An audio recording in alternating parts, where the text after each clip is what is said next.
On this episode of Common Mystics, we continue the story of Gertrude Beigh, our very first ever voiceless spirit. I'm Jennifer James. I'm Jill Stanley. We're psychics. We are sisters. We're common mystics. We find extraordinary stories in ordinary places. And today's story takes us back to Nashville, Michigan. Super exciting. So I am leading this discussion today per Jennifer's request. Mm-hmm.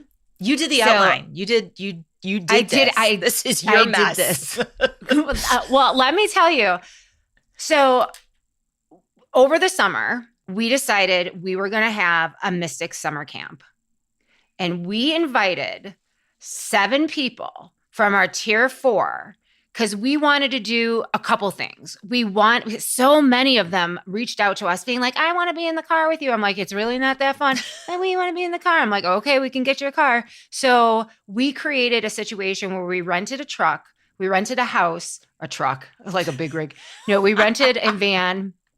We rented a house and we had 7 of our tier 4 patrons join us in one car and use our spidey senses. And the retreat was about release and renewal. Mm-hmm. And so we start out on a Thursday. We do these opening ceremonies. We do quick meditations. We're doing journal writings. And then there's homework because Jennifer's a teacher. And she's like, you know what?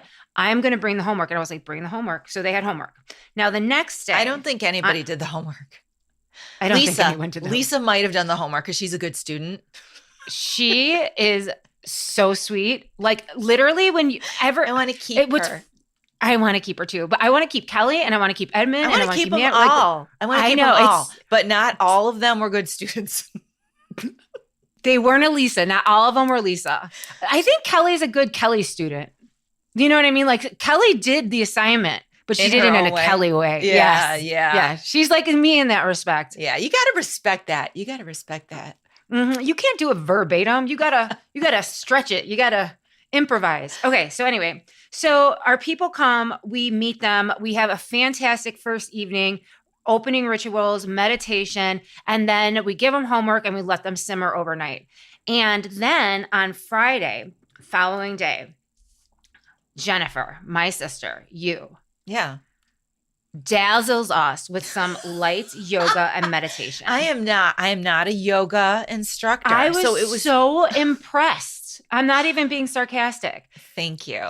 You're silly. Literally. You are so silly. No, you not only balanced our chakras, but you also opened them into an alignment, and it felt calming and peaceful to work in this space. It didn't feel like we intimidated anyone. It felt like everyone was ready and showed up to work. So doing that, we decided to take them to a historic cemetery and do a cemetery walk. That was fun. Can you describe for us, if you would? Yes. We really just wanted them to experience what we do when we go into a place together that is spiritually charged. And we just wanted them to get into the practice of going into this space, in this case, a historic cemetery that we knew was spiritually charged, right? Right. And pair up and then write down what they were receiving and then use each other to kind of validate or just share. Like, this is what I was receiving. What were you receiving, right? So we are walking around. The patrons go in their groups and they're traveling around this historic cemetery and walking, taking notes in Marshall, Michigan. And Jen and I say a prayer. Oh, yeah. What was our prayer? We held hands like we do, and we asked our people on the other side, our spirits, to help their spirit guides bring in spirits so that they would have an experience. So we were literally it was like a telephone line. We're like, hey, mom, grandma, and all our peeps, please talk to their peeps and have them bring in spirits to talk to you from the cemetery, because we didn't want it to be a complete bust. And to be honest, this whole thing could have been a real shit show, and we weren't sure it wasn't on day 2. So that's the prayer that we made. Did I miss anything? No, you did wonderful. Okay, good. So we're walking around and I'm really proud of them. They're communicating, they're validating. Some of the groups merged and like they mingled. Everyone was getting along so beautiful. Yes. Can I say one other thing? Yes, Jennifer. There was a focus. We also wanted them to focus not only on what they were getting, but how they were getting it. So we were really focused in on, are you hearing things? Are you seeing things? If you're seeing things, are they in your third eye or are they outside of yourself? Like write down your impressions and your emotional responses. Like that was the activity as well. Not only being open, but identifying how that information was being received by you. It's pivotal. Yes. Thank you for sharing. So we reconvene. Everyone's back in the rig that I'm driving everyone around in. And the plan is we're going back to my house and we're going to eat yummy foods from the grill. Yes, Jennifer. I raised my hand. Can I tell them what Kelly said when she was sharing her experience? I would absolutely love it. Because after that cemetery walk, we all kind of gathered together and I was so proud and so happy because everybody had an experience of some kind, right? Right. But one of my favorite moments was when Kelly was like, and then I was talking to this spirit and she was telling me all about her life and she was telling me all about her husband's life and he was laying right there next to her. And she's going on about all this information that this woman is telling her about her, you know, her life and her husband's life. And Kelly, who has experience with crossing spirits over, says to this spirit, do you need help? Do you need me to cross you over? And the spirit said to her, no, they just called me down to talk to you. I love it. And that made me so happy because we did. You and I literally asked our people to bring out the spirits to talk to our group. So I just had to share that. That to me was one of my favorite moments of the whole weekend. It is. And it's so cute, Kelly, right? Like, can I help you? She's like getting the whole life story. Like, is there anything you need? Like, and she's like, there no, a point no. to this? Yeah, no. I was just called down here to talk to you. That was really cute. So I didn't want to forget that. Please continue. Then we got in the van, which is one of the things I would probably change if we did this again. But maybe I'll make a list and we can do that at the end. Things I would do differently. Why? I thought the van was perfect. Well, because you were driving and the six of us in the back two seats were literally, we were one by the time we were done. We were pressed up against each other, thigh to thigh in August. There literally were like Hawaiian bread buns that needed to be separated from each other. Yes. It's like you opened the door and it took a second to peel away from the person next to you before you could get out. Yeah. Sarah and I were comfortable. Because you guys had the luxury of being car sickness people. So you couldn't be in the back. I do. I cannot handle sense. Do you? And I have to focus on something. Okay. Is that why you always need to drive? It has nothing to do with your control issues? Okay. Not this time. Just checking. All right. So we stop and... to tell you the truth, people were hungry before we got back to my house, so we had to stop at McDonald's. Yes, we did. Right? Yes. No, I think someone had a pee, and then everyone just ordered McDonald's. Right. That's funny. Okay. Yeah, that happened. So we all just got McDonald's. Which is true. And that's what happens when you're really outdoor. Mystic work is hungry work. It's true. There's a lot of fast food patronizing work. Yes. We're going to all the places. So that was completely appropriate. Completely. And then so we head back to my house for more food. So we get there and we have a lunch break, which is like a really easy, like light salad, not a big deal. I mean, we literally just ate McDonald's. But then we had a boat incident where everyone gets on. It was an incident. It really was an incident. So there's like 9 of us on the boat, right? No, 7, 8, a lot. There's too many motherfuckers on this boat. Okay. So I'm pulling away and everything's fine. And we were all impressed, by the way. People were like, wow, Jill is driving the boat. Until I went full throttle to full force frontal, and the front of the bow went underwater, and now we are looking like the Titanic. And it dies. With our ass, and it dies, and the boat dies. So now the boat's dead, and we're taking on water. And I'm like shitting myself because this is like a 3-year-old nice boat, and my husband. We're all wet. Oh my God! Because we all when the boat started to take on water from the front. Right, Titanicking. Mm-hmm. The water gushed on, and so we're like, ah! So we all moved to the back of the boat, and now the boat is like like true Titanicking, right? Mm-hmm. Like the front. I don't know the fancy words for boats. What do you call the front of a boat? That's the bow. The bow. The bow is going up. We're all in the back, and the people are like, no, you can't all come to the back. So then we have to go to the front. So we're trying to figure that out. In the meantime, spread the weight out. Spread the weight out. In the meantime, you are literally shitting yourself and trying to start the boat, which is not starting. And now we're in the middle of this big lake. Yes. That's all true. That all happened. And I'm panicking. Kylie was really sweet. She's like, I have a boat too. Just give it a minute. Just maybe you need to pump it. And then Edmund wants to jump onto like the engine to get it started by hand. I'm like, no, don't jump on the engine. We need you. Oh yeah. It was a whole thing. Could you imagine? What a fun day in the sun it was.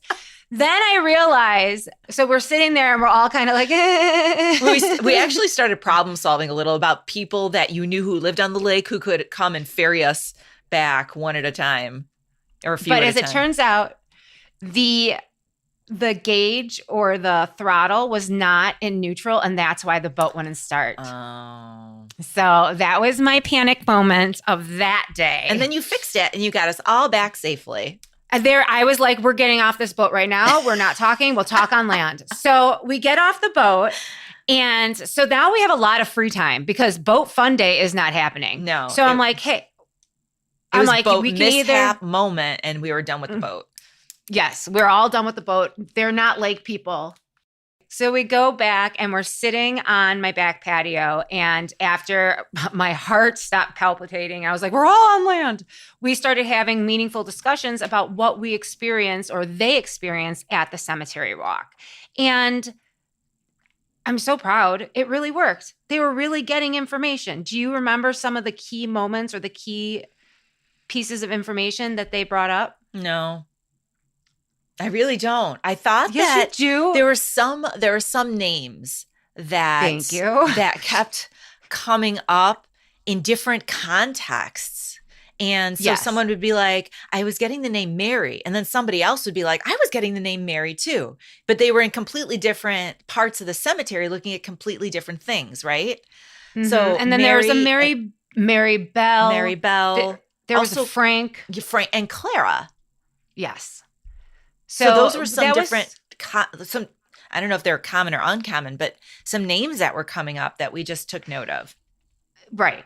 Which we do that all the time. Yeah. You know, it's like, if it comes up, it comes up. But the fact that everyone was having like those specific names and this like thousands of people in the cemetery, I thought was notable. Correct. Me too.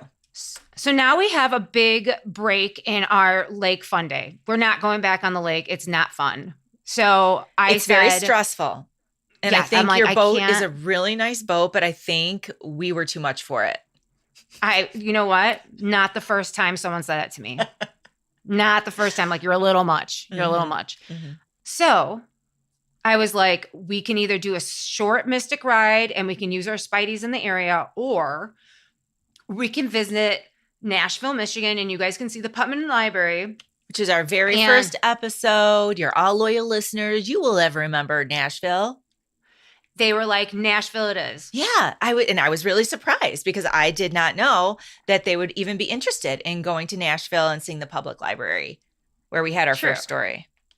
So we go to Nashville. Completely unplanned. We didn't even know if they were open. We didn't know, if we would all be able to get in. You know what I mean? Right. Yeah. Or if they would remember us. Because remember, this is years. Mm-hmm. Like every 2 years, we keep going back to this library. And truly. So we walk in and the librarian remembers us. Yep. From the last time we were there with Jenny B.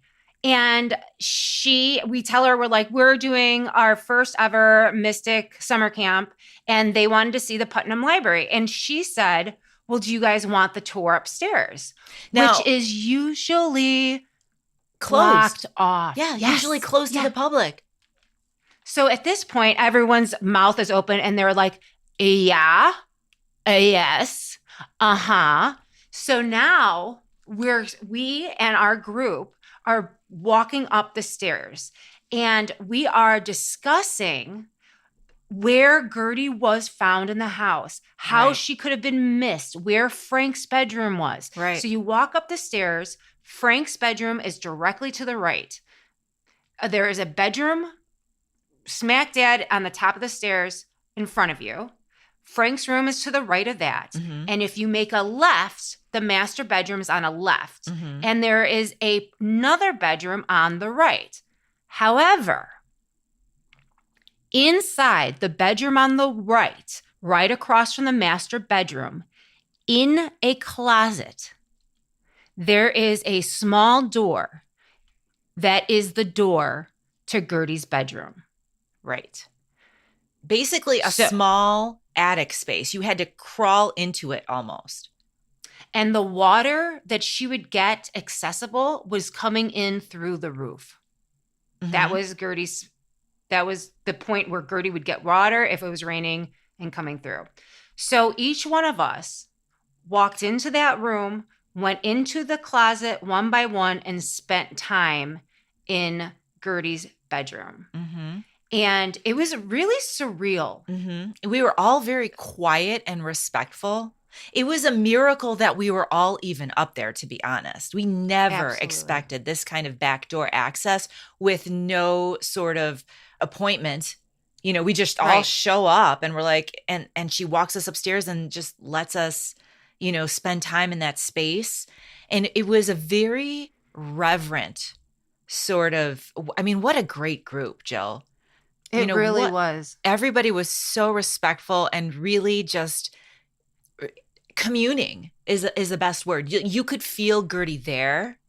You could feel Gertie there. You could feel Gertie there. Mm-hmm. We were not talking. Mm-hmm. And if it was whispers about Gertie and her experiences. Mm-hmm. And it was almost like we were in prayer in a way, like literally just like communing with Gertie to let her know that we're here and that people still remember her and she's still important. Mm-hmm.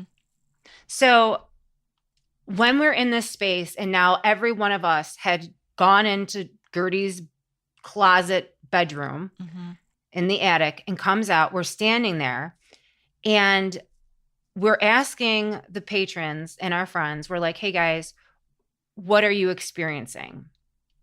And they were all experiencing Gertie's presence. It was palpable in the room. She was like another member in the room. And the librarian's downstairs at this point. She doesn't have any F's to give about our psychic selves. No. Not at all. And someone asked, I don't know who asked, but we said, is there anything else we can do for you, Gertie? Thank you. Is there anything else we can do for you? And I believe it was Lisa. It was. What did she say? She said, all I keep hearing is, name my baby. Girl. Now, if you listen to our first episode that we just republished a few days ago, you'll know that there's no proof. If you look at the documents, if you look at the research, there's no proof that she was pregnant. But that's something that you and I suggest. Yes. That's an impression that you and I had. But we didn't have any validation other than that impression that it was true. But for Lisa to hear that just gave me chills because Gertie was not only validating her unborn child, but also validating the situation around which she killed herself. Absolutely. If to put it indelicately. And she was telling us that it's not only her who needs a voice, but also her unborn baby. Mm-hmm. So it was such a powerful moment. And I think Lisa said that, I just keep hearing, I want you to name my baby. And all of us kind of gasped. And then that's when all of the names that we had been Right. talking about, coincidentally, everybody was picking up on the same names. I said, well, it has to be Maribel. And everyone's like, oh Mm-hmm. my gosh, yes, it has to be Maribel. But there were the other names were a connection to this story as well, Jill, right? Yeah, as it turns out, as you may recall, the father, we believe, is named Frank. Mm-hmm. And Frank was a And name that came up just randomly before we even knew we were going to Nashville, Michigan. exactly. And the name Clara, who is Gertie's mother's name. Crazy.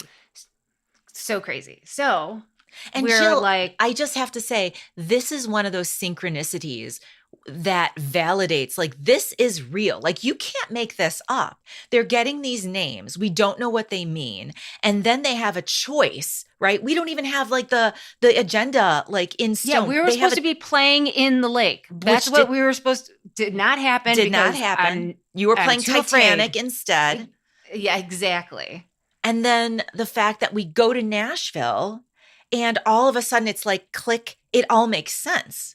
The Mm-hmm. boat mishap, the names in the cemetery, the fact that everybody chose, it was unanimous. Everybody wanted to go to the Putnam Library to revisit, Gertie's space, just to find out that she kind of brought us all there because Again. she wanted her unborn baby to have a name. Yeah, again. That's exactly right. I love it.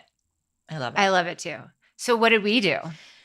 So we decided we had a little powwow and you always have to go shopping for supplies. We do that a lot. We do that a lot. We do that a lot. So we went shopping for supplies at a dollar store. Dollar General, not a sponsor, but we're open. Because we knew we wanted to find a nice rock and we wanted to write the name Maribel on the rock and put it at the site of Gertrude Beigh's grave. That's exactly right. So So I went that's what we did. into the store and I got a nice set of markers. I got a little angel that we all wrote messages on. Oh, yeah. And we picked up a rock outside. I don't think I bought the rock. Did I buy the rock? No. it We was found a outside. nice flat rock on the side.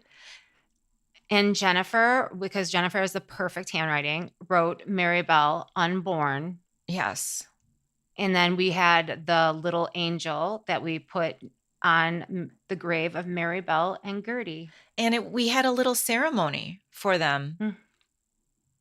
It was really beautiful, really profound. Yeah, I think it really impacted us in a big way, all of us. Well, and the fact, like you said, the events of the day, Gertie knew before we did that we were coming to the Putnam Library. So crazy.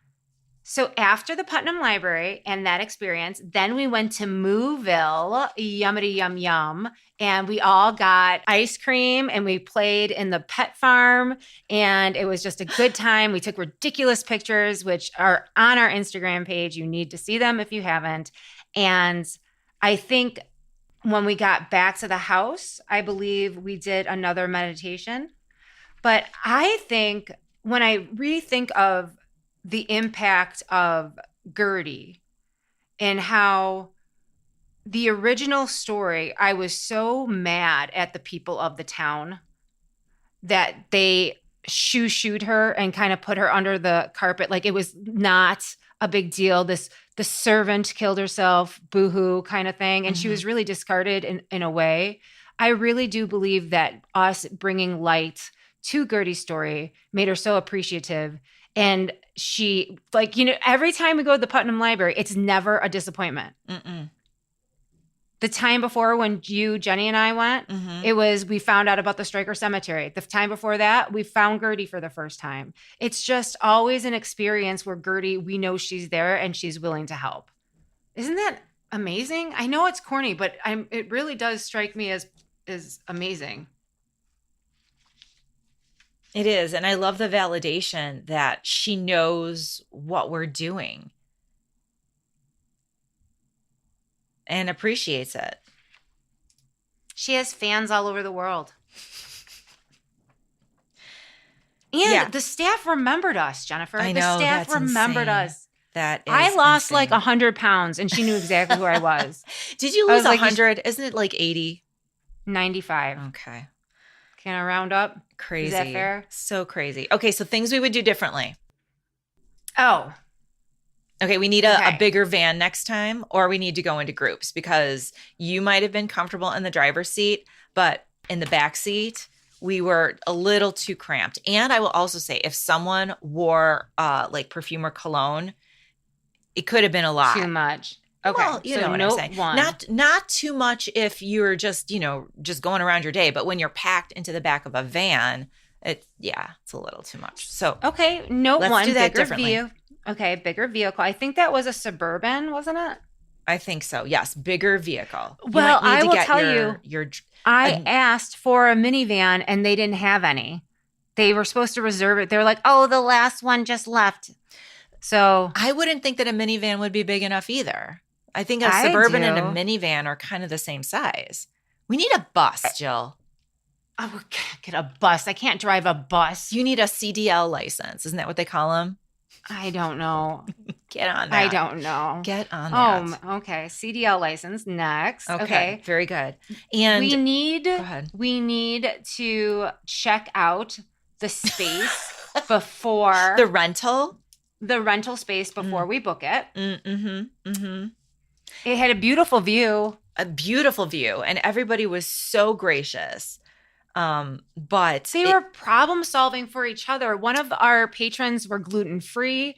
And so before she even got there, we were going through Costco looking for gluten free things with other patrons that had already arrived. It was just such a fantastic group. So thoughtful. It was. But getting back to the space, I think if you and I had had the opportunity to look it over, we probably wouldn't have rented that space because although it was a beautiful view of the lake, they kind of oversold the number of sleeping spaces that were there. Absolutely. And the grounds weren't kept up. So yeah, it was a beautiful view, but it was treacherous getting down to the patio part. Where we had to do a yoga. Yeah, sure. We didn't have to, but. No, we had to do yoga. It was perfect. I love it. It was a nice spot for yoga, but you see what I'm saying. Yeah, no, I see exactly what you're saying. It's true. Treacherous to get down to the patio. Also, Edmund told me he feels more bathrooms would have been appropriate because there was one bathroom. I know Lisa was like, they worked it out very well. Everyone was an adult about it, but like, I can see that. Oh, 100%. You know what I mean? Yeah, that just goes with the accommodations. But live and learn. Overall, it was amazing. So, Jill, tell us about the manifestation activity that we did in your she shed. You guys, my sister's ridiculous. Why? I'm ridiculous? You were so high. Like you were like I was on charged. a different vibration. I really was. Was I shaking? Because I felt like I was shaking. Like I felt like both of us were shaking. So we were preparing the she shed for a manifestation, which our besties, Kelly and Ryan came. And we also had the Kelly from the group, but 2 more people came. And describe what the ritual was, please.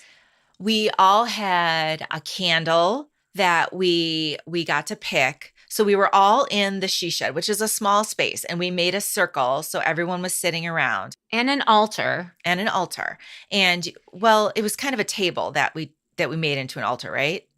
Correct. And so one at a time, we went up and we took a candle and we took a carving implement and we carved into the candle symbols to represent what we wanted to manifest. And then we anointed the candle and little rocks, right? We had little rocks as well. And I say rocks, crystals. Yeah. Yeah. We had bags, manifestation bags. So they were creating a pouch with crystals and herbs and the candle and oils and the candles. So then when they went home, they would be able to burn the candle and make the spell work. Yes. While they were doing that, we did this each one by one. We were chanting health, wealth, wealth, success, success, prosperity. We were all chanting that while each one of us went up to pick our candle and prepare it in the little manifestation bag. It was perfect. And we were also burning incense.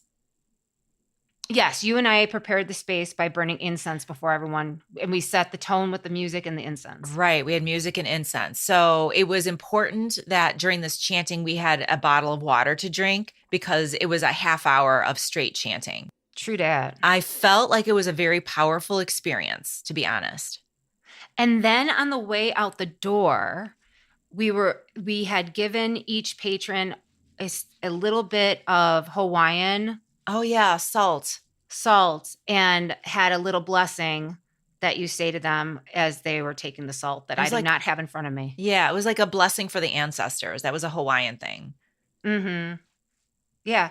It was a very elevated experience having so many mystics in such a small space. Like, you were really hyped up. I've never seen you. Like, I really wanted to be like, wow, you're like charged. You were like literally charged. I know. It was really incredible. I got a lot out of that. And I think it was the perfect length because like it took a half hour to have everybody go up, but to focus all of your energy for a half hour, towards each person going up, and then to be up there feeling, the energy of each person chanting that for you was really amazing. I would do that again, but I wouldn't add any more people. I think we had just the right amount of people. I agree. And then, so that was Saturday night. Then on Sunday, to close out our retreat together with our patrons and our friends, we brought over a płatki to the house that they were at and describe that ritual. A płatki is a Polish wafer. It's the same kind of wafer that they make the Eucharist or for the Catholic Church, the wafer that it symbolizes Jesus's body. And so it's kind of a crispy wafer, it melts in your mouth, but the opłatki come in large rectangles. And so the idea is you have your wafer and another person has theirs, and you walk up to them and then you wish them some good tidings, right? And for each wish, you take a piece of their wafer and you eat it. And then they do the same to you. And so we did that morning, just wishing each other well wishes, etc. And then when we were all done, you eat your own opłatki, or you can toss it in the pond or the lake. I always eat mine. Well, I eat mine. Do you eat yours? I think I do. If there's any left. So, we had a large group. It seemed like there wasn't a lot left on mine. Mm-hmm. And it was a really nice way to end. It was a really nice way to end. And there was tears. There were tears. There was tears. So we spent the first day, the first evening ritual was releasing on release paper whatever it is they wanted to release. And either we had it burning in the fire or paper that you put into the lake and it dissolves. So we went to the lake, I thought. We did both. We burned and went to the lake. Not at the same time. Why are we so extra? You gotta be. So you gotta extra. be. So it was a good time. We wrote down and we meditated on those things that we wanted to get rid of, and then we put it in the lake. It dissolved, and then at night we had a bonfire, and we did with the vaporizing the flash paper where you write down energies or things that you want to change about yourself or let go of, and then you throw the flash paper into the fire, and it goes poof. And the bigger the poof, the bigger the request is or was going to happen. So that was a lot of fun. It was a really, really good 3 days, 2.5 days with really fabulous people. And I learned a lot about us and our process and them and what we're doing right and what we can do better. Mm-hmm. So a bigger vehicle or more vehicles if you wanted to separate. I know you like us all together. So in the next 2 weeks, Jen and I are going to do an episode where we are in the car with the patrons, and randomly Jennifer is picking names out of the hat, and they're giving me directions on where to take them. And they're taking notes in the car. So the next week or the next new podcast is going to be the stories that we found based on their notes. right? So Right. that's why I feel like the car is essential, that we're all together. Okay, but we need more space. So I'm sticking by a bigger vehicle, a bus, get your CDL. I think that's what it's called. Or separate because it was hard to take notes when you're pressed up to somebody. Also, more bathrooms in the rental More bathroom. and a less treacherous outdoor situation in the rental. Oh, and waivers in case anybody Yes. falls because of our shitty rentals. Waivers. And are we going to detour what happened when I got too drunk and was like all over Edmund and Kelly? I mean, we can detour that, but we've already talked about it. So sure. Okay. Saturday night just was. It was a regular Saturday night. That's all I'm going to say. It was a regular Saturday night. Jennifer was like literally talked me out of a blackout saying, you need to apologize to that man. You need to apologize to that man. You are all over him. You are all over him. It's true. You were all over him. It was very embarrassing. Okay. Do you remember how much leftover cream cheese we had? For some reason, we bought like 10 months worth of bricks of cream cheese. What was that? Why we bought bagels and we went to Costco. That was our problem. And we bought like literally 10 months. It was like a brick. I remember and a brick for you and a brick for you. I still have the butter in the fridge at the lake house. The big ass butter. Nice. Yeah. So I guess we are saying this because we would do another retreat. We would do some things differently, but I think it was a good location. I think we got a lot out of it. And if there is a need, I would do it again. I would totally do it again. But I do think it needs to be limited to like 7 people. Like it cannot. Six or seven. 6 or 7. And only not because we don't want to make money and we don't want to do this, but we want the experience to be personalized for you. I know it's not the typical retreat, but if we had like hundreds of people, like, yeah, we would make money on it, but it's not about us making money. It's about experiencing with you guys the things that we do and to have you trust your own intuition and how spirit is working with you. And I think too, don't you think that you and I really value that interpersonal exchange of energy? It's amazing. And when you have too many people, you lose that. You lose that truly interpersonal exchange. And it was just so beautiful what we were able to do together. So it was beautiful how these strangers came together. It was beautiful how I recognized their energy as we met them. Mm-hmm. Does that make sense? That from our monthly calls. Yeah. It was wonderful that I didn't want to let them go. I wanted to keep them. I know. I wanted us all to live together in a commune. Is that weird? But yeah, that's a little frightening. But I will say that. Should we start a cult? We could start a cult and then we could all live together. And is it tax deductible or is this like a 401c? I think we have to go tax deductible. Is anyone an attorney out there who can advise us on this? Yeah, we would be a nonprofit 401c. So we just have to like spend money. Okay. That we make. We can't make profit off of it. Anyway, long story. But my point is that we're like, honestly, we're the worst business people. And I say that because it wasn't about like this retreat was not about like, oh, how can we make money? This retreat was how do we interact with our listeners that ask, I want to be with you guys. Mm-hmm. So if you're interested, we can plan more retreats and we could make more of them throughout the summer in a more consistent way if that's something that you guys want. If the need is there. I loved it. If the need is there. I loved it. I know you did. I mean, I really did love it. Like, and I think. Well, you just love a party. I do love a party. I do love a party. All right. So that's all. I hope we didn't bore you. Why would we bore someone? They like us. Okay. All right. Where can people find us? Well, Jennifer, I'm so glad you asked. You can check out our website, commonmystics.net. Find us at all the socials at Common Mystics Pod.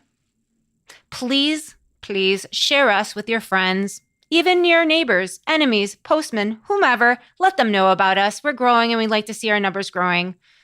Thank you. And keep everyone in your hearts and prayers that are dealing with the wildfires or the tragic accident or the tragic, horrific murders in New Orleans. I'm still reeling from these things. So much going on already in 2025, starting with a bang. I'm telling you, Yeah. you know how I feel about 2025. Be good to yourself. Be good to each other. Be safe out there. Love you all. Reach out to us if you need us. Mwah. Bye. Bye. This has been a Common Mystics Media production. Editing done by Yokai Audio, Kalamazoo, Michigan.